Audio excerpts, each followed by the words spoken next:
Hi there, everyone. Thank you for joining us for this Shrubwise Lightning Talk. My name is John Porton. I am hosting these talks, and today I am joined by Kayla Johnston. She is a postdoc at the University of San Francisco who studies how changes to the fuel structures in the field affect wildfire and wildfire mitigation more generally. Kayla, thank you for joining us. Yeah, thanks for having me. All right, let's try and start at the beginning. Why is finding a good model for shrub cover so important to building an accurate fire prediction model more generally? What role do shrubs play? Yeah, shrubs play a slightly different role depending on where you are. When you're in rangelands, which is pretty much anywhere where you don't have trees, so areas dominated by shrubs and grasses, um, shrubs, from a wildfire perspective, tend to impact suppression difficulty. So how hard it is to fight wildfire. Um, and so grass fires tend to move really fast, but have shorter flame lengths, and they move through quickly, and then the intensity is gone, basically. Whereas when you have a lot of shrubs, the flame lengths tend to be a lot higher, which makes it a lot more difficult to fight fire. And sometimes fire moves slower through shrubs, but sometimes it doesn't. So um, that can also be challenging there. And um, and then in forests, it's when shrubs burn in forests, they are what's known as a ladder fuel. So when you have fire burning just on the ground, similar to like the fire in my background picture, um, it's pretty low intensity. And then when you have ladder fuels, which can be shrubs or small trees that connect that surface fuel up into the tree canopies, then fire then has a pathway to get up into the trees, which then causes a crown fire or torching, which is just when a few trees or a single tree burns. Um, and that can be dangerous for wildfire fighting and also make it more difficult to fight fire. Um, Once a fire is up into the crown, it's much more difficult. You need a lot more help and a lot more resources to put that fire out. Um, yeah, so a lot of wildfire suppression difficulty, but it's also important in prescribed fire modeling. Because often when we're doing prescribed fire modeling and preparing for a prescribed burn, you are thinking about different ignition patterns that you might take in order to meet your resource objectives, and where the shrubs are and how much shrubs there are will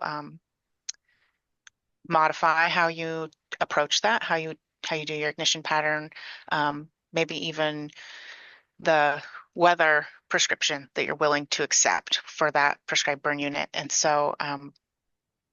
And in thinking about like when you're doing a prescribed burn, you want it to always stay within the unit boundary. And so Hmm. making sure that you're making sure you're modifying your ignition patterns and considering your weather, along with those shrub abundances, so that you don't lose your prescribed burn, or so that you don't um, cause fire effects that you don't want, damaging fire effects that you don't want from your prescribed burn.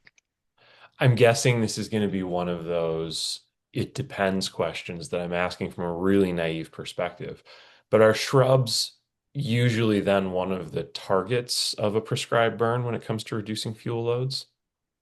Um, well, you're definitely correct. And as an ecologist, the answer is almost always it depends.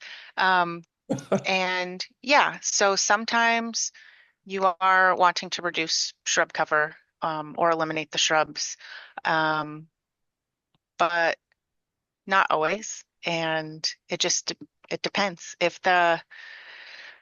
Um, if the objective is to increase, tree regeneration or grasses, then yeah, you're going to be trying to remove shrubs via fire. And if it's not, if you like the shrubs in there, if the shrubs are ecologically beneficial and they're, um, you know, at a at an abundance that you like, then you're not going to want to really kill your shrubs.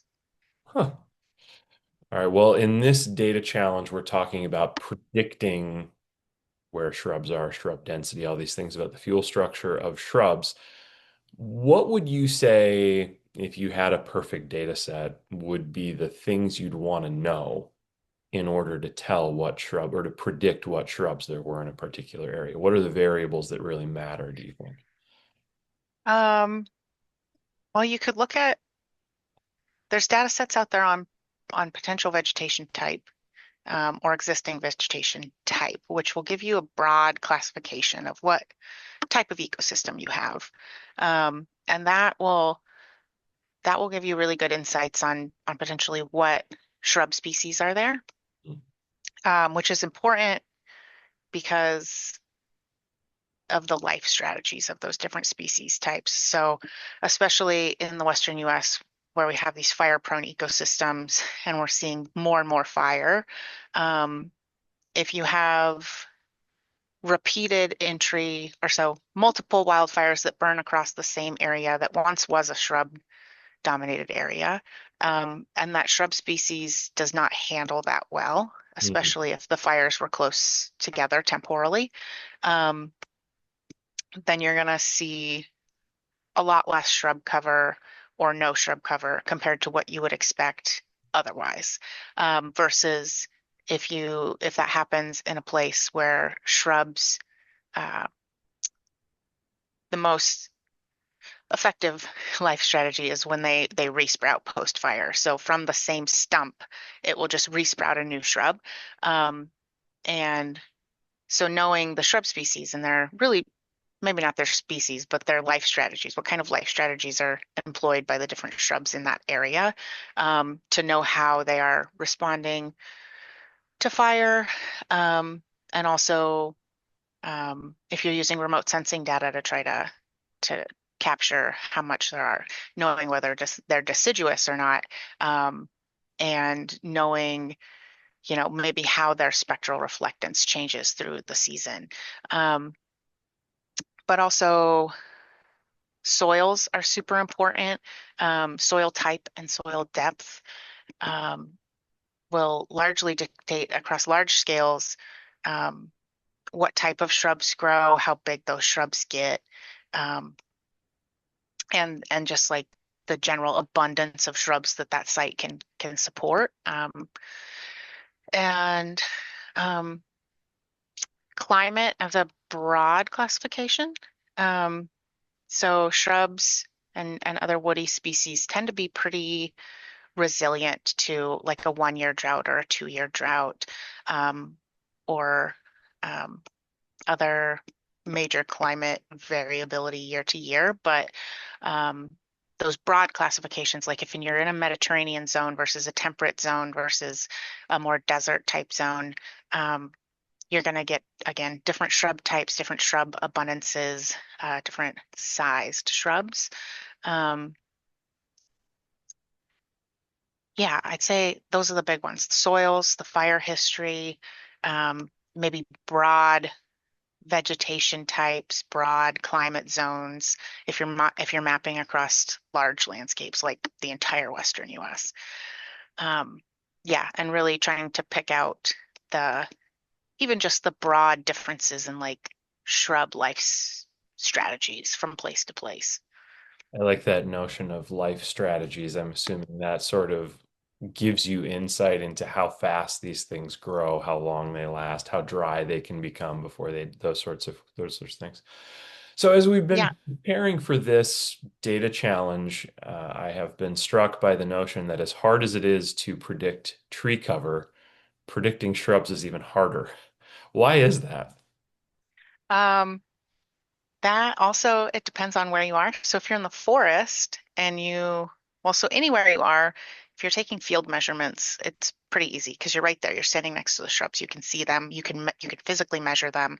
But when you're but those are captures of just points in space oftentimes. And if you're trying to actually map it across a meaningful spatial scale for something like wildfire modeling, you really need broad scale measurements. And so that's where remote sensing data tends to come in. Um, but a lot of that is aerial. And so it's taken from above the tree canopy. So in a forest, it's really difficult for those sensors see the shrubs. They often don't because the tree canopy just occludes all the view of the shrubs. Um, and in that case, like to try to get at that, you still need field data, or in my mind, you still need field data to train some sort of model that you can build that relates the forest type and the canopy cover and the other forest structure characteristics and the topography to um, what shrubs and how many shrubs are going to be underneath that canopy. Um, and then in rangelands, you don't have the tree canopy blocking the view of the sensors, um, but a lot of free satellite imagery or aerial lidar data are at such a, I mean, they're at a decent resolution. They tend to be 10 meters, 30 meters lidar. You can get from free lidar, you can get pretty decent like canopy height models, but it's really difficult to identify individual shrubs in those free data sets, um, or even to parse out um, you know, shrubs versus grass versus bare ground versus maybe small trees in an area and really get something that's precise, especially at lower cover percentages. So if you're below, 20% cover, that tends to get washed out in those freely available remote sensing data sets. Um, Yeah. And so yeah, it's not that hard to capture it in the field, but then you have point data and it's not the spatial extent that you need. And then the remote sensing data just tends to capture um, larger parcels than you really need for capturing the tiny shrubs. Um, nape imagery is it's aerial imagery collected from airplanes across the United States, and it is sub-meter to meter resolution. So like you would be able to parse out shrubs, but it's just what's known as four-band imagery. So you get red, green, and blue. So you can get a color like photo, basically. And then there's infrared, which is measured. And so it's less data, but it is at a much higher resolution.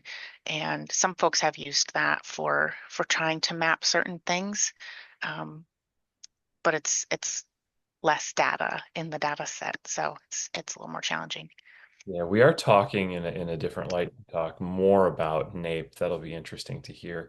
This field data is such an interesting idea. It gives you a lot of really rich data. It has its limitations, but the other thing, of course, is that it's expensive because someone like you has to go camping with a piece of space alien technology that can take a billion, single photon pictures in 90 seconds or something. Yes. Uh, Yeah, well, and it's not just me. You're often sending out crews of four people or more to go do this work. And so, yeah, it's their travel from wherever their home base is out into the woods, camping, um, most of the time. Um, and then, yeah, if you're collecting something like terrestrial lidar or mobile, yeah, either from a stationary component or a mobile unit, those can be really expensive. You can measure shrubs and shrub cover and all kinds of things in the field with very, I guess, low tech equipment, like measuring tapes and recording stuff. But yeah, it's still like just little points in space. And so getting that up to scale is a whole nother can of worms to open and deal with. But yes, it's very, very expensive um, to collect field data. Well, if you had, with this last question, any advice to give our participants, what would it be? Oh, um, try to consider everything and then let the data narrow itself down. Because um, shrubs are shrubs are tricky. So um, yeah, don't discount a data set or something that you maybe just think like, oh, this might be useful, and then I don't want to deal with it. Just give it a try and try it out, because it might be useful. It might be helpful. Excellent. Well, Kayla, thank you for joining us. To those of you watching at home, I will see you in our next Shrubwise lightning talk.